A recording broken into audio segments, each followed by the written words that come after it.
সত্যিকারের ভালোবাসার মধ্যে শাসনটা খুব দরকার। ভালো তাকেই বাসুন যে আপনাকে ভালোবাসবে, তার পাশাপাশি শাসনও করবে।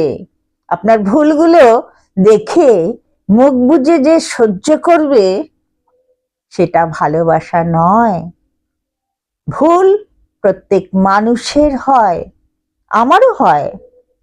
সেটা ভালোবাসার মানুষটি টোকা মানে তাকে ছোট করা নয়, তার ভুলটা ধরিয়ে দেওয়া মানে সে অতিরিক্ত ভালোবাসে বলেই তার ভুলটাকে সংশোধন করে তার সাথে থাকতে চায়।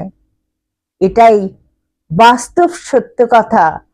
ঠিক করে ভাববেন, দেখবেন এটাই ভালোবাসার নিয়ম।